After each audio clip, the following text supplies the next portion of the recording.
Iska ang pagtalon ng hubad na dalagita mula sa kotse ng isa umanong dayuhan.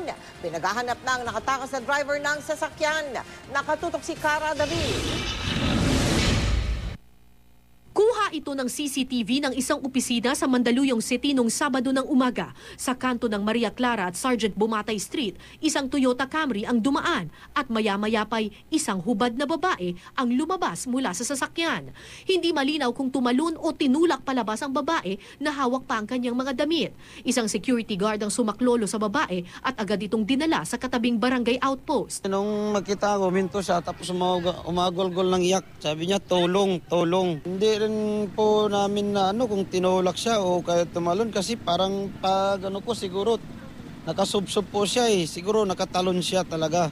Bahagyang tumigil pa sa kurbada ang sasakyan para isara ang pintuan. Ayon sa mga saksi na nakausap ng babae, 17 anyos raw ang bata at nagtatrabaho sa isang kainan sa Mandaluyong.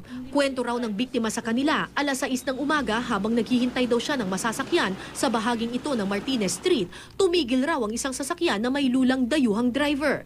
Humingi raw ito ng tulong papunta sa isang remittance center. Nagpapatulong daw po sa kanya na may kukunin daw pong pera. Okay. Ayun lang po.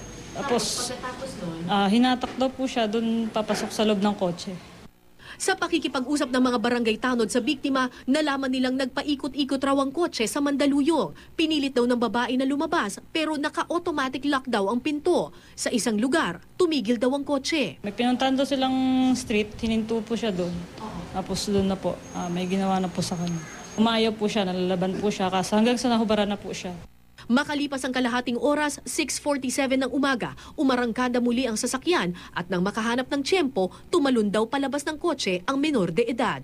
Hawak na ng Mandaluyong Women's Desk ang kaso. Naibalik na sa kanyang pamilya ang babae pero traumatized daw ito. Sa ngayon, walang opisyal na impormasyon ng pulisya kung ano o kung meron pang ibang naganap sa loob ng sasakyan. Umaasa ang mga pulis na sa tulong ng CCTV, matutunton ang plate number ng sasakyan at tuluyang mahuhuli ang suspect. Cara David, Nakatutok, 24 Oras.